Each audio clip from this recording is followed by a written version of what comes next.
भाई और बहनों, ये लोग जो अपनी विचारधारा को छोड़कर गए थे, जो बाल ठाकरे जी ने कहा था उससे बिल्कुल विपरीत दूसरी दिशा में सत्ता के लोभ में उद्धव ठाकरे जी ने अपना जमीर भी बेच दिया, बाला साहब की सोच को भी बेच दिया और शरद पवार जी की गोद में जाकर बैठ गए। आज के ना वो घर के रहे ना घाट के रहे, लोगों ने जमीन पर लाकर उनको फेंक दिया है। मेरे भाई और बहनों, जनता सब जानती है। अरे वो लोग जो 1983 के बम हमलों में, उस समय बाल साहब ठाकरे क्या कहते थे और कहां उद्धव जी जाके किसके साथ बैठ गए। जनता बहुत समझदार है मित्रों, जनता सब समझती है। ये उनके साथ जाकर बैठ के जो तुष्टिकरण की राजनीति करते हैं, जो सुबह शाम मुस्लिम मुस्लिम मुस्लिम मुस्लिम मुस्लिम मुस्लिम करते हैं, अरे तुष्टिकरण की राजनीति में मत जाओ, हमारे साथ आओ।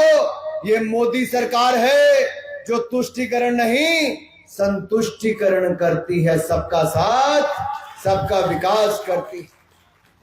भाई और बहनों, हमने जब रसोई गैस के सिलेंडर दिए, पक्के मकान दिए, पानी का कनेक्शन दिया, शौचालय दिए, मुफ्त में अनाज दिया, मुफ्त में दवाई से इलाज दिया, मुफ्त में टीका लगा कर दिया, तो ना किसी से जाति पूछी ना धर्म पूछा। जिसको मिलना चाहिए था उसको देने का काम मोदी सरकार ने किया है, भेदभाव कहीं नहीं किया है, किसी के साथ कोई भेदभाव नहीं किया और ना ही करेंगे। इकोनॉमिक वीकर सेक्शन, उनको भी 10% आरक्षण देने का काम अगर 75 साल में किसी ने किया तो नरेंद्र मोदी जी की सरकार ने किया था। यही नहीं, कांग्रेस के समय अगर आप देखिए, सन 2014 तक देश में कुल मिलाकर 74 एयरपोर्ट थे। हमने 9 सालों में 74 नए एयरपोर्ट बना दिए। देश में कुल 82,000 सीटें एमबीबीएस की डॉक्टर बनने की थी 2014 तक। हमने 9 सालों में 70,000 डॉक्टर बनने की एमबीबीएस की सीटें नए मेडिकल कॉलेज खोल के देती। देश में 2014 तक 641 मेडिकल कॉलेज थे, हमने 700 मेडिकल कॉलेज कर दिए। देश में 730 यूनिवर्सिटी 2014 तक थी, हमने 390 नई यूनिवर्सिटीज 9 साल में खोल दी। देश में आईआईटी आईआईएम 13 और 16 थे, हमने 7 आईआईटी और 7 आईआईएम पिछले 9 साल में खोल दिए। और यही नहीं, 10,000 टिंकरिंग लैब भी बना दी। और मेरे भाई और बहनों, देश में एक भी जलमार्ग नहीं था, हमने 111 नए जलमार्ग बना दिए। हमने मेट्रो स्टेशन, कांग्रेस के 2014 तक 5 थे, हमने 15 शहरों को जोड़कर दुनिया का तीसरा सबसे बड़ा मेट्रो नेटवर्क देश में बना दिया और नागपुर में भी मेट्रो रेलवे लाइन का काम करवाया है। ये मोदी सरकार की देन है। यही नहीं, देश में नेशनल हाईवे बनते थे 1362 किलोमीटर प्रति वर्ष 2014 तक, हम 4.5 गुना ज्यादा बनाते हैं, 5,985 किलोमीटर। ये किसी और ने नहीं, ये नितिन गडकरी जी ने 4.5 गुना ज्यादा पिछले 9 वर्षों में मोदी सरकार में बनाई। गांव गांव में सड़कें 3 लाख किलोमीटर बनी थी प्रधानमंत्री ग्रामीण सड़क योजना में, लेकिन मोदी सरकार ने 9 साल में 7 लाख किलोमीटर बनाई। हमने कोई गांव बिजली के बिना नहीं छोड़ा, हर घर तक बिजली को पहुंचाया है, 4-4 एलईडी के बल्ब भी देने का काम किया है। मित्रों, हमारा देश अटल जी की सरकार के समय 10वें नंबर की अर्थव्यवस्था दुनिया में बन गया था। 10 साल मनमोहन सिंह सोनिया गांधी की सरकार रही, 10वें नंबर पर ही खड़े रहे। लेकिन मोदी की सरकार आपने बनाई। जिन अंग्रेजों ने हमारे ऊपर 250 साल राज किया था, हमने उन अंग्रेजों को पीछे छोड़कर दुनिया की 5वीं सबसे बड़ी अर्थव्यवस्था हिंदुस्तान को बना दिया है। 5वीं सबसे बड़ी अर्थव्यवस्था मात्र 9 सालों में। और आपको जानकर प्रसन्नता होगी कि अगले 3 सालों में जिस रफ्तार के साथ हम आगे बढ़ रहे हैं, 2025-26 तक हिंदुस्तान दुनिया की तीसरी सबसे बड़ी अर्थव्यवस्था बन जाएगा। ये कांग्रेस ही कहते थे और दुनिया के कई नेता कहते थे कि हिंदुस्तान में कोविड महामारी में करोड़ों लोग मर जाएंगे, हिंदुस्तान की अर्थव्यवस्था डूब जाएगी, उद्योग धंधे खत्म हो जाएंगे। आज मैं आपसे पूछता हूं, कोविड के 2 साल हुए, 2020 में कोविड आया था। इन 3 सालों में मेरे भाई और बहनों, अपने दिल पर हाथ रखकर बोलो, अगर मोदी ना होते तो देश का क्या होता, देशवासियों का क्या होता, हमारा देश कहां खड़ा होता। मोदी जी ने महामारी में मुफ्त वैक्सीन भी लगाई, मुफ्त घर घर अनाज भी पहुंचाया, 20 करोड़ महिलाओं को 31,000 करोड़ रुपया उनके जनधन खाते में भी डलवाया, 3 रसोई गैस के सिलेंडर भी मुफ्त में दिए। अब 200 रुपए गैस सिलेंडर पर सब्सिडी अगले 1 साल के लिए और कर दी है। और यही नहीं मेरे भाई और बहनों, मोदी जी की नीतियों के कारण आज दुनिया में सबसे तेजी से बढ़ने वाली अर्थव्यवस्था 7.2% से दुनिया का कोई और देश नहीं, भारत हमारा बन चुका है सबसे तेजी से बढ़ने। अभी 1 महीना पहले मोदी जी 6 दिन की विदेश यात्रा पर G7 की मीटिंग में गए और फिर ऑस्ट्रेलिया के दौरे पर गए। दुनिया के 23 ऐसे देशों के प्रधानमंत्री या राष्ट्रपतियों से उनका मिलना हुआ। पापुआ न्यू गिनी के प्रधानमंत्री उनके पांव छूकर मोदी जी को गले लगाकर स्वागत करते हैं। फिजी और पापुआ न्यू गिनी के देश का सर्वोच्च सम्मान इनको मिलता है। न्यूजीलैंड के प्रधानमंत्री अपने देश से उड़ के ऑस्ट्रेलिया में मोदी जी से मिलने आते हैं। और राहुल गांधी, कान खोलकर सुन लो, इटली की प्रधानमंत्री भी कहती हैं कि दुनिया का सबसे लोकप्रिय नेता और पसंदीदा नेता कोई है तो भारत का प्रधानमंत्री नरेंद्र मोदी है। दुनिया के सर्वेक्षण में एक बार नहीं 3 साल में बार बार आया कि दुनिया का सबसे लोकप्रिय नेता 78% के साथ 3 साल लगातार नरेंद्र मोदी जी को चुना गया है।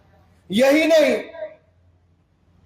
रशिया के प्रेसिडेंट ने कहा मोदी इज ट्रू पैट्रियट, राष्ट्रभक्त। और यही नहीं, अमेरिका के राष्ट्रपति ने कहा मोदी जी मैं आपका इंतजार कर रहा हूं कि कब व्हाइट हाउस में आपको मैं खाना खिलाऊं, आपको रात्रि भोज दूं, कब यूएस कांग्रेस में आपको वापस बोलने का अवसर मिले। हमारे देश के नेताओं से लेके अभिनेताओं से लेके व्यापारियों से लेके आम जनमानस अमेरिका में भी मोदी जी का इंतजार कर रहा है।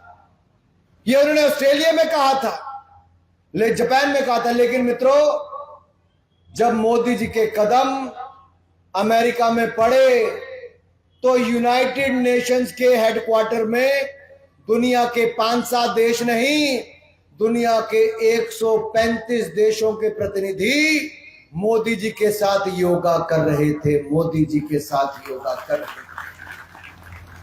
ये भारत के लिए मान सम्मान रिकॉर्ड बना। फिर मोदी जी का जैसे स्वागत अभिनंदन अमेरिका में हुआ, हजारों लोग एकत्रित हुए वाशिंगटन डीसी की सड़कों पर। और उसके बाद जो आज तक कभी नहीं हुआ, 75 सालों में पहली बार भारत के किसी नेता को यूएस कांग्रेस को, यानी कि दोनों सदनों के नेताओं को, एमपीज को वहां पर संबोधन करने का अवसर दुनिया में केवल 4 नेताओं को मिला है। और चौथे नेता कोई और नहीं, भारत के प्रधानमंत्री नरेंद्र मोदी हैं, जिन्होंने दूसरी बार यूएस कांग्रेस को संबोधित किया। और वहां पर एक बार नहीं 75 बार तालियां बजी। तो कितनी बार खड़े होकर? 19 बार खड़े होकर मोदी जी का स्वागत अभिनंदन अमेरिका के सांसदों ने किया, 19 बार अपनी सीट से खड़े होकर। तो एक बार मोदी जी का जो ऐतिहासिक दौरा यूएस में रहा, हम भी एक बार अपनी सीट पर खड़े होकर मोदी जी का स्वागत अभिनंदन यहीं से करेंगे। अपनी सीट पर खड़े होकर जोरदार तालियों के साथ मोदी जी का स्वागत अभिनंदन।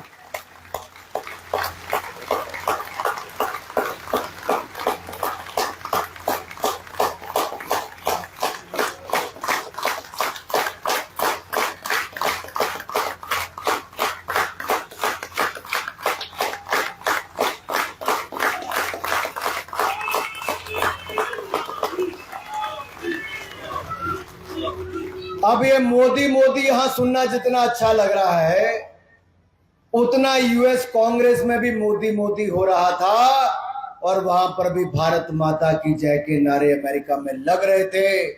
तो सोचिए भारतवासियों को कैसा लगता होगा। भाई और बहनों, हम सब के लिए गर्व की बात है कि एक ऐसा प्रधानमंत्री किसी और ने नहीं, आप सबने चुन के दिया है, क्योंकि आपने रामदास तड़स जी को जिताया और मोदी जी को पूर्ण बहुमत की सरकार बनाई।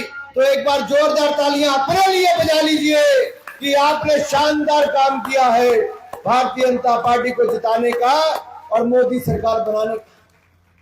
इतिहास में लिखा जाएगा कि जब देश के सामने संकट था, लोग कहते थे भारत की अर्थव्यवस्था चरमरा गई है, लड़खड़ा जाएगी, उस समय आपने देश को बचाने का काम किया था। जब यह कहा जाता था कि एक और लाखों करोड़ की लूट करने वाली कांग्रेस पार्टी है, जिसके पास धन भी है, गांधी परिवार भी है, पुरानी पार्टी कांग्रेस भी है, तो उसके सामने कौन खड़ा हो पाएगा।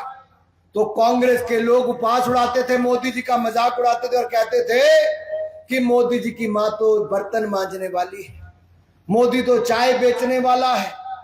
लेकिन आपने ये नहीं देखा कौन गरीब है, कौन अमीर है, कौन बड़े परिवार का है, कौन गरीब परिवार का है।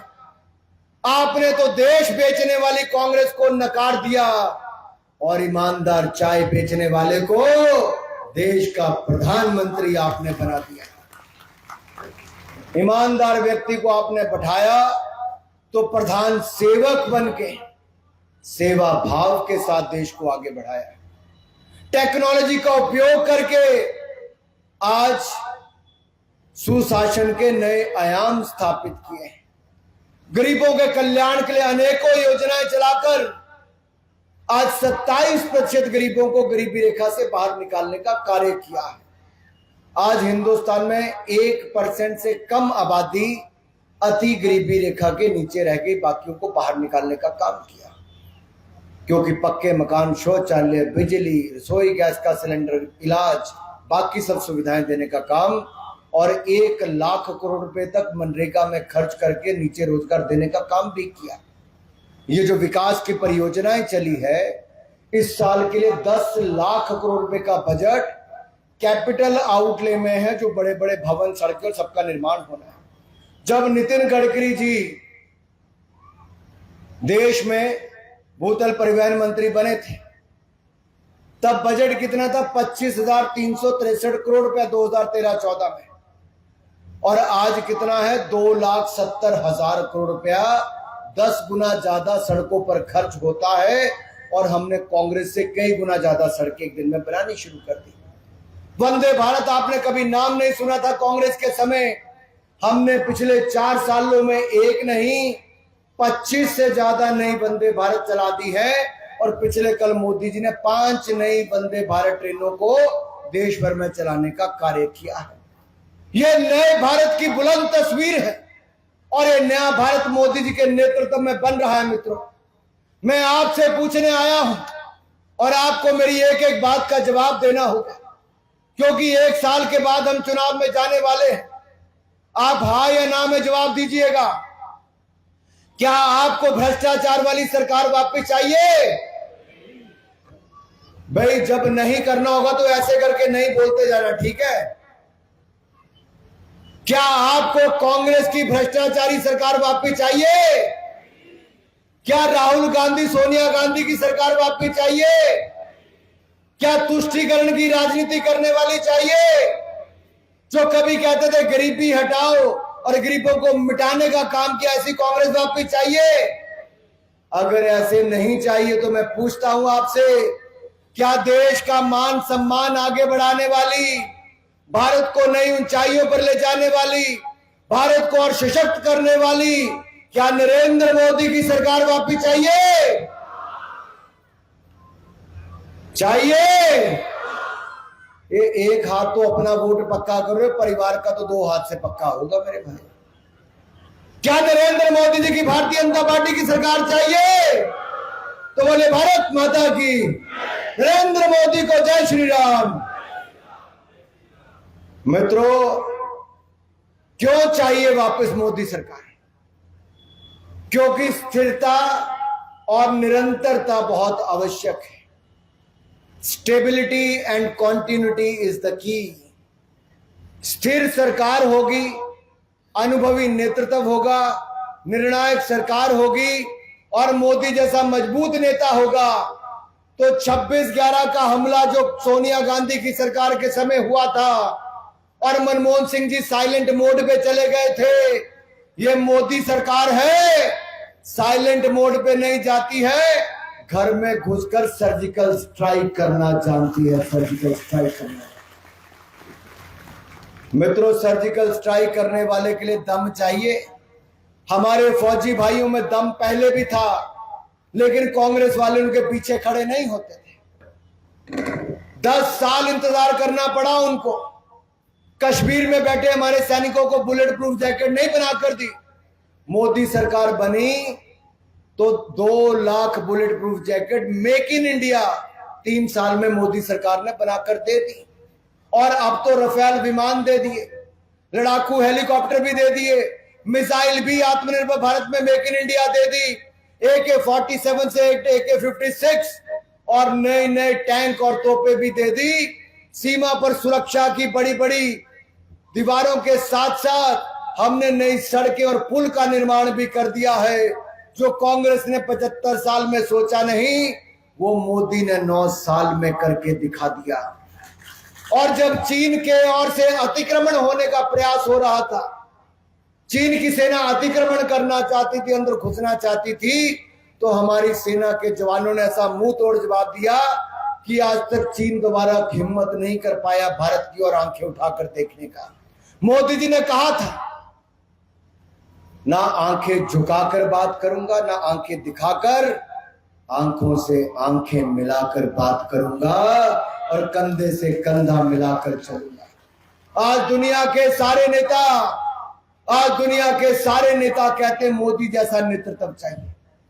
यूक्रेन रशिया का युद्ध होता है, गोले बारूद तोप सब चलते हैं, भारत के 21,000 छात्र छात्राएं फंस जाते हैं। अरे दुनिया में कभी पहले ना हुआ होगा। मोदी जी फोन उठाकर पुतिन को भी फोन करते हैं, जेलेंस्की को भी फोन करते हैं, यूक्रेन के राष्ट्रपति और रशिया के राष्ट्रपति को फोन करके कहते हैं भारत के विद्यार्थियों को निकलने का अवसर दो, युद्ध विराम होता है और भारत के 21,000 छात्र छात्राएं बगैर खरोंच लगे हिंदुस्तान वापस आते हैं। क्या ये संभव राहुल गांधी के समय हो सकता था? हो सकता था? क्या सोनिया गांधी जी कर सकती थी? क्या मनमोहन सिंह जी साइलेंट मोड से बाहर आ सकते थे? अरे मित्रों, ये कोई कर सकता है तो क्या कहते, मोदी है तो, मोदी है तो, मोदी है तो, मुझे थोड़ा ऊंचा सुनाई देता, मोदी है तो। भाई और बहनों, क्योंकि 21,000 छात्र छात्राएं वापस आए, उन मां बाप पर सोचो क्या बीतती हो। क्या ये पहली बार हुआ?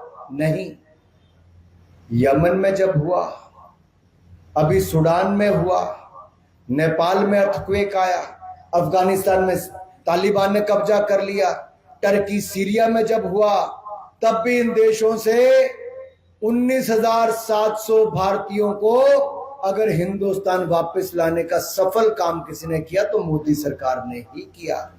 कोविड के समय दुनिया के सारे देशों से 2,97,00,000 लोगों को हिंदुस्तान वापस लाए, जो ऑस्ट्रेलिया की जनसंख्या से ज्यादा है, जो दुनिया के कनाडा के देश से ज्यादा है।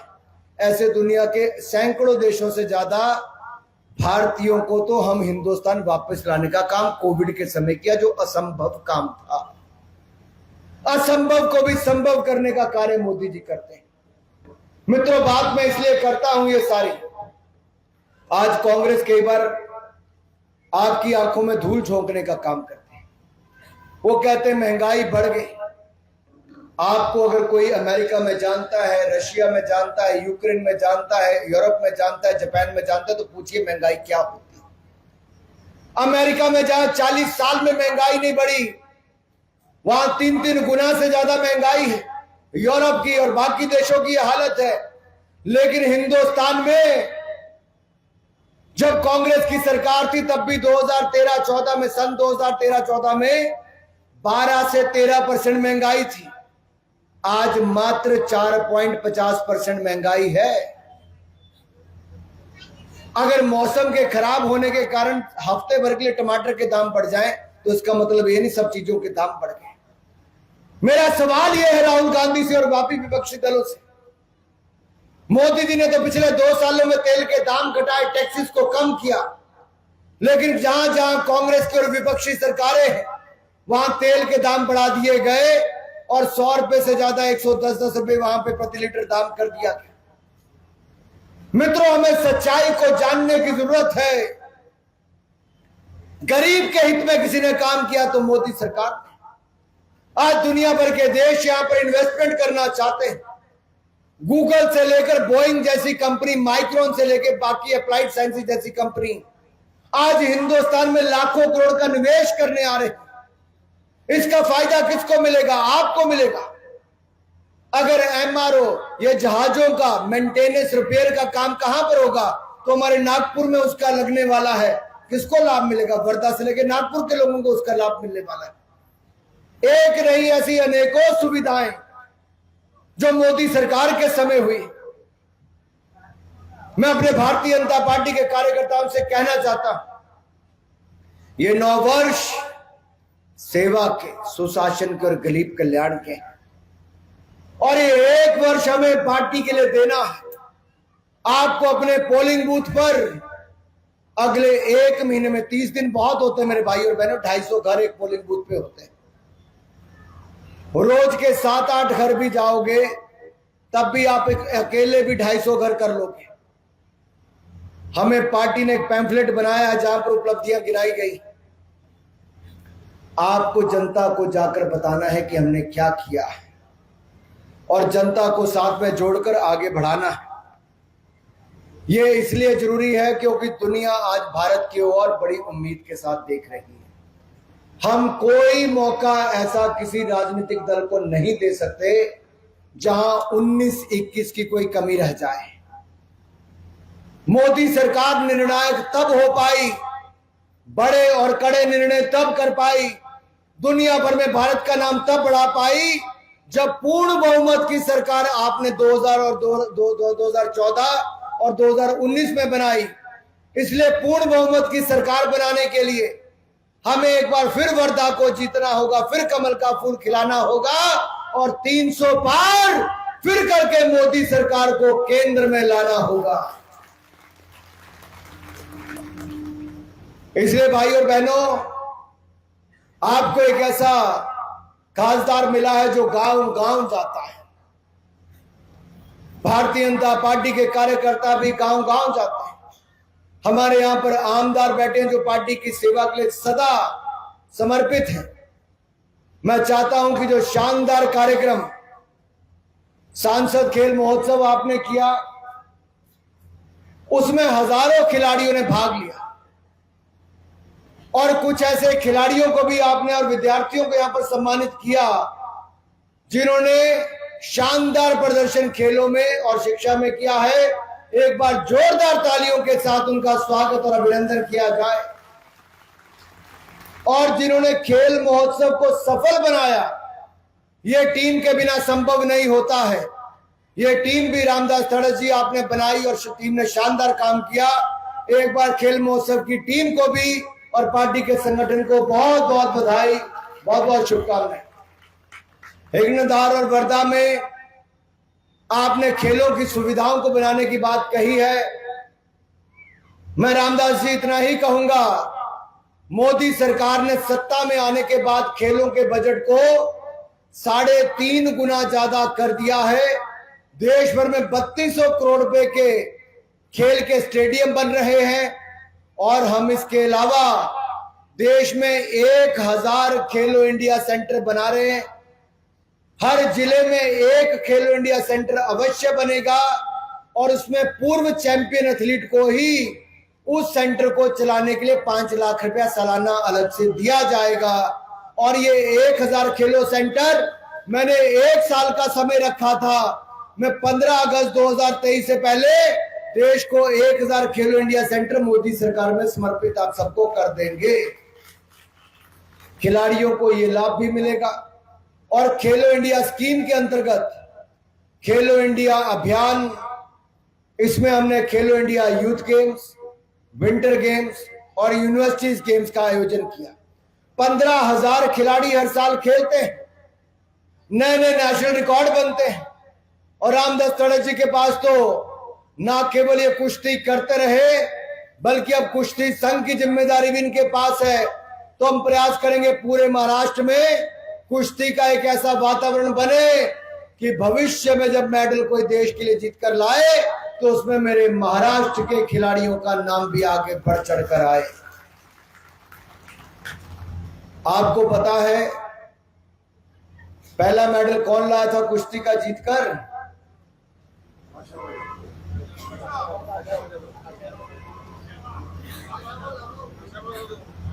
पता है किस जिले के थे? महाराष्ट्र के जिलों लोगों को पता है, काशवा जाधव। और मैं पिछली बार जब पुणे से आगे गया तो फिर मैं उनके यहां पर जाकर, मित्रों, हमें तो वापस उस लेगेसी को, खेलों की दृष्टि से महाराष्ट्र की टीम ने अभी खेलो इंडिया यूथ गेम्स में 5वां, चौथा, तीसरा, दूसरा नहीं, पहला स्थान महाराष्ट्र की खेलो इंडिया गेम्स में, यूथ गेम्स में आया है। अरे महाराष्ट्र के खिलाड़ियों के लिए तो ताली जरा जोरदार बजा दो। खिलाड़ियों को तो प्रोत्साहन ही चाहिए। और खेलों के लिए हमारे आमदार साहब ने भी और खासदार साहब ने भी यहां पर इंफ्रास्ट्रक्चर बनाने की बात कही है। रामदास जी, आप मुझे प्रदेश सरकार की ओर से ये प्रोजेक्ट भिजवाइए, मैं अपने डिपार्टमेंट में बात करके आपको खेलों की सुविधा यहां पर बनाने का काम करेंगे, ताकि आपके यहां पर भव्य जो आपने एक इंडोर स्टेडियम, जिसकी मैंने फोटो देखी, मैं हैरान हो गया कि ग्रामीण क्षेत्र में भी इतना बड़ा इंडोर स्टेडियम कोई बना सकता है, तो देश में ये भी रामदास तड़ेसी ने करके दिखाया है। इनके लिए मैं इनको बहुत बहुत बधाई देता हूं। मित्रों, समय ज्यादा हो गया, मुझे भी दिल्ली जाकर फिर रात को हिमाचल जाना है, कल सुबह हिमाचल भी पहुंचना है। तो आप सब जुड़े, शानदार कार्यक्रम का आयोजन किया, शानदार खेल महोत्सव भी किया, और मोदी सरकार की 9 वर्ष की उपलब्धियों को लेकर आप जन जन तक भी गए। मैं आप सबका हृदय की गहराइयों से बहुत बहुत अभिनंदन और धन्यवाद करता हूं।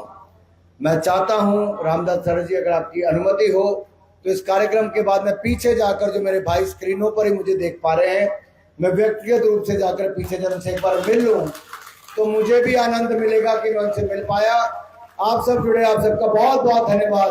बोले भारत माता की। भाई जाते जाते तो जोश लेके जाना भोजन खाने के बाद। भारत माता की, भारत माता की। बहुत बहुत धन्यवाद। एबीपी माझा, उघडा डोळे बघा नीट।